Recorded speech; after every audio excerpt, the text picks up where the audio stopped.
Good afternoon dear students. आज हम class fourth की चैप्टर नंबर आपका उलझन नाम का ये आपका चैप्टर है और ये यूनिट नंबर 4 है। यूनिट नंबर 4 का ये चैप्टर नंबर 3 है और इसका नाम है उलझन। उलझन नाम से ही अगर हम इसकी बात करते हैं तो उलझन नाम से ही समझ में आ रहा है उलझन क्या है। एक समस्या है। उलझन मतलब एक परेशानी, यानी आप क्या कर रहे हैं, आप कुछ भी क्या करते हैं, अगर आप कुछ भी कोई कार्य करते हैं, अगर उस कार्य को करने में अगर आपको समस्या उत्पन्न हो रही है, अगर आपको परेशानी आ रही है, दिक्कतों का सामना करना पड़ रहा है, वो काम बड़े आराम से नहीं हो रहा है, जबकि हम उसको काम को करना चाहते हैं, हमारी अंदर से अंदर मतलब कार्य को करने की इच्छा है, बट जब भी हम उसको कार्य को करने की कोशिश कर रहे हैं बट उसमें बार बार कोई ना कोई परेशानी आ रही है, बड़ी दिक्कतों का सामना करना पड़ रहा है। जैसे कि मान लेते हैं कि जैसे कि हम साइकिल सीखते हैं, साइकिल सीखते वक्त हमें क्या है कि हम साइकिल चलाना चाहते हैं, हमें साइकिल सीखने की एक अंदर इच्छा होती है।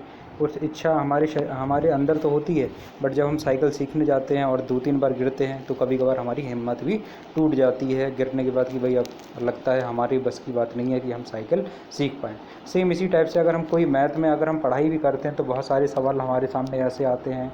हिंदी में भी अगर बात करें तो बहुत सारे सवाल इतने मतलब सवालों के जवाब बड़े लंबे लंबे होते हैं तो हम देख के डर जाते हैं और हम उसको याद नहीं कर पाते हैं। और मेन चीज़ क्या है कि हमारे अंदर की जो हिम्मत होती है, जो एक हमारा एक मोटिवेशन होता है अंदर, इंटरनल मोटिवेशन, वो हमारा थोड़ा कमज़ोर पड़ जाता है। क्यों? क्योंकि हम उस सवाल को देखते हैं, भाई उस सवाल बहुत छोटा, आंसर इतना बड़ा, हम अपने अंदर से ही मन में सोच लेते हैं ये सवाल हमारा इसका नहीं है। तो भाई हमें करना क्या है कि हमें उस सवाल का जो आंसर है, हमें थोड़ा हिम्मत करना है।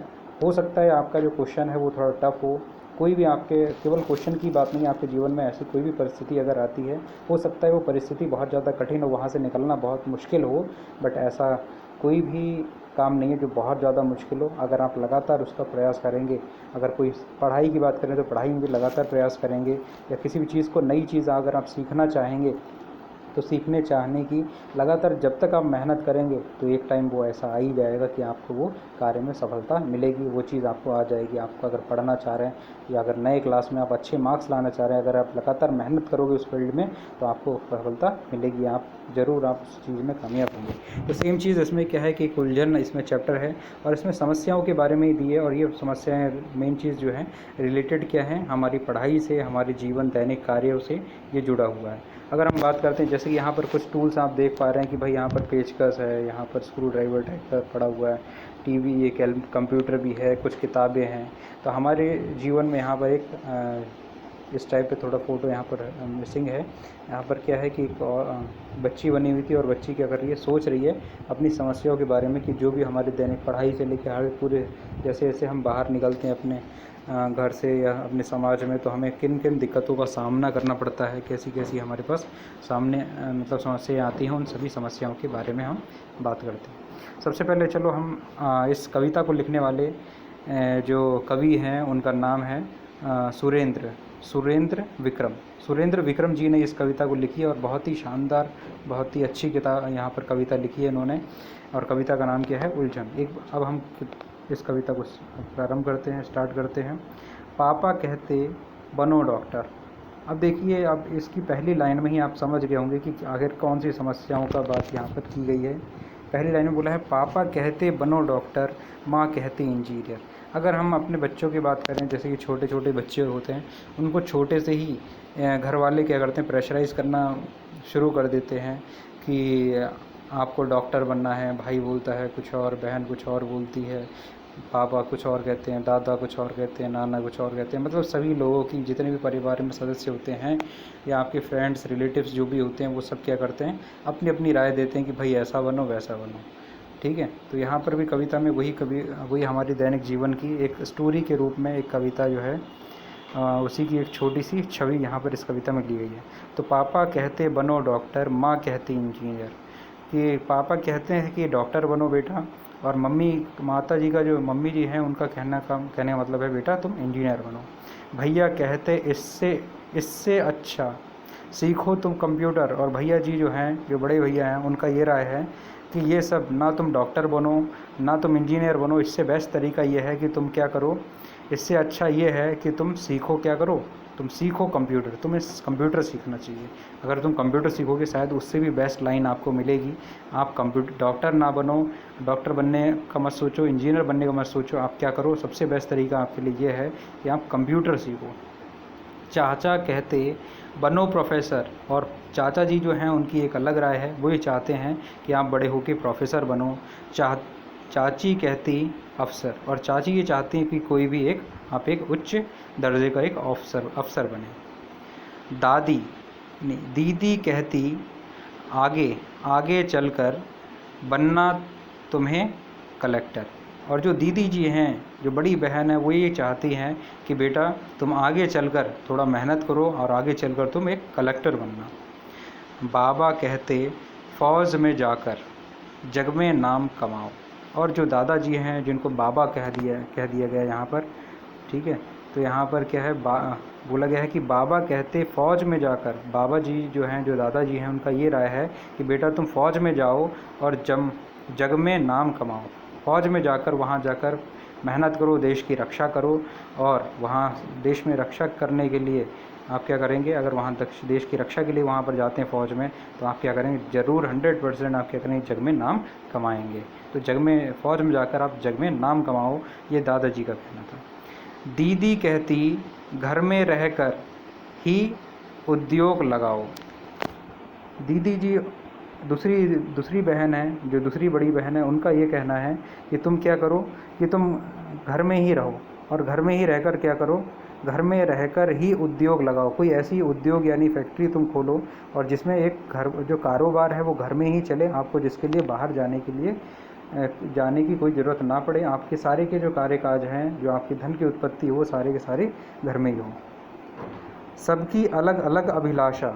अगर हम अपने बात करते हैं, हम सच में अगर हम अपने ऊपर बात करते हैं, तो हमारे लिए क्या है, सभी लोगों की, जितने भी हमारे रिलेटिव्स होते हैं, हमारे रिश्तेदार होते हैं, उन सभी में क्या है कि सब कुछ अपनी अपनी अलग अलग राय, पूरे जीवन भर जब तक मतलब हम अपने पैरों पे खड़े नहीं हो जाते हैं, तब तक सभी लोग अपनी अपनी राय देते रहते हैं कि बेटा ऐसा करो, वैसा करो। सबकी अलग अलग अभिलाषा, सभी की जो इच्छा होती है वो अलग अलग होती है।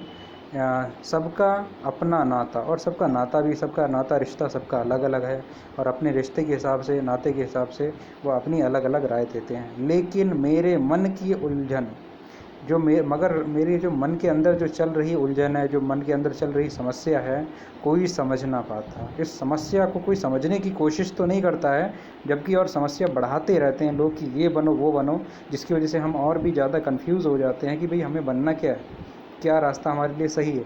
तो वो चीज़ हमें, मतलब उस चीज़ को ये कोई नहीं जानना चाहता कि भाई हमें क्या बनना है, और हमारी पहले इच्छा जाने और फिर उसके बाद अपनी अपनी राय दे। तो कोई ऐसा नहीं चाहता कि कोई हमारी इच्छा जानकर राय दे, जबकि वो सभी लोग अपनी अपनी राय देते रहते हैं। तो यहाँ पर बहुत ही शानदार यहाँ पर कविता है, और इसमें हमारे दैनिक जीवन के बारे में एक बहुत ही अच्छी शिक्षा दी है कि भाई हमें जो भी हमारे छोटे बच्चे हैं, या फिर हमारा छोटा भाई बहन है, तो कि हमें उनके ऊपर डायरेक्ट प्रेशराइज़ नहीं करना चाहिए बचपन से ही, कि हमें क्या है कि भाई बेटा तुम्हें डॉक्टर ही बनना है, तुम्हें ये बनना है, तुम्हें वो बनना है। तो तुम्हें उनके ऊपर प्रेशराइज़ नहीं करना है, जबकि तुम्हें करना क्या है, उनसे पहले उनकी इच्छा, उनके मन की इच्छा क्या है, उनके मन के अंदर क्या चल रहा है, वो क्या बनना चाहते हैं, पहले उस बारे में जानकारी लें, उसकी जानकारी लें, और उसके बाद आप उसके डिसाइड करें कि भाई तुम्हारा इस चीज़ में इंटरेस्ट है, तुम्हारी इस चीज़ में जाने की इच्छा है, तो तुम ये काम करो, और फिर जाके वो भी तुम्हारी बात अच्छे से सुनेंगे। और हम लोग अधिकतर कहते हैं कि भाई हमारी बात नहीं मानते, हमारे जो हमारे छोटे भाई बहन हैं वो बात नहीं मानते, माता पिता भी कहते हैं कि बच्चे हमारी बात नहीं मानते। तो मेन चीज़ यही घुमा फिरा के अगर बात की जाए, तो ओवरऑल यही रहता है कि हम नॉर्मली क्या है कि हम अपने बच्चों की, अपने छोटे भाई बहन की हम बात उनके लेवल तक जाने की हम कोशिश नहीं करते, हम ऊपर ही उनके ऊपर कुछ ना कुछ थोपते रहते हैं कि भाई ऐसा करो, वैसा करो, जबकि हमें उनके लेवल पर जाके हमें ये बात करनी चाहिए कि बेटा आप क्या करना चाहते हो, आखिर क्या प्रॉब्लम आ रही है, और आपकी इच्छा क्या है किसी भी कार्य को करने के लिए। केवल ये किसी चीज़ को बनने की इच्छा की बात नहीं है। अगर हम अपने दैनिक जीवन में भी किसी भी कार्य के लिए, जैसे कि आजकल हम जानते हैं कि भाई बच्चे जो हैं बहुत ज़्यादा बिगड़ रहे हैं, कि और माता पिता भी शिकायत करते हैं कि बच्चे हमारी बात नहीं मानते हैं। तो इसमें काफ़ी चीज़ें रहती हैं। तो कुल मिला के यहाँ पर ओवरऑल बात ये रहती है कि अगर हम अपने बच्चों को ही क्या करें, एक अच्छी शिक्षा दें और हम उनके लेवल तक जाने की आजकल कोशिश करें। पुराने ज़माने में जो भी होता था उस चीज़ को आज के टाइम पे भूल जाए, क्योंकि आज के टाइम पे ज़माना बहुत ज़्यादा बदल चुका है। तो आपको करना क्या है कि आपको अपने बच्चों के लेवल तक जाना पड़ेगा, जिस लेवल पे वो हैं। आपको ये नहीं कि आप बड़े हैं, एज गैप बहुत होता है, इतना ज़्यादा आसान कार्य नहीं है, बट आपको फिर भी क्या करना है कि आप अपने बच्चों के लेवल तक आपको जाना पड़ेगा और फिर वहाँ पर आपको क्या करना है, उनके साथ रह के उनके साथ घुलिए मिलिए बैठिए, उनकी मन की बात जानिए, एज अ फ्रेंड आप उनसे बात कीजिए। और आप उनको, कभी कभार बहुत सारे बच्चे क्या है कि माता पिता से बहुत डरते हैं कि पापा ने बोला कि बेटा डॉक्टर बनना है, डॉक्टर की तैयारी कर। बच्चे के मन में कुछ और चल रहा होता है, वो डर के मारे बोलता भी नहीं है पापा मम्मी से। फिर बाद में क्या होता है, फिर कहीं का नहीं रह पाता। मतलब कुल मिला के जो चीज़ बनना चाहते हैं, क्योंकि उनकी इच्छा, उसकी बच्चे की इच्छा अलग होती है, माता पिता अलग बोलते हैं, रिलेटिव्स अलग बोलते हैं। तो भाई बच्चा क्या करे, वो बहुत ज़्यादा कंफ्यूज होता है कि ओवरऑल फिर रिज़ल्ट नहीं निकल पाता। तो यहाँ पर बहुत ज़्यादा दिक्कत निकल के आती है। इसलिए हमें क्या करना है, बच्चे के लेवल तक जाके उसकी पहले मन की इच्छा जाने और उसके बाद फिर आगे का डिसीजन लें। ठीक है, बहुत ही अच्छा कविता थी। और इस कविता के जो कवि थे सुरेंद्र विक्रम, बहुत ही अच्छी यहाँ पर कविता, और इन्होंने बहुत ही अच्छी हमें एक शिक्षा प्रदान की है। धन्यवाद बच्चों।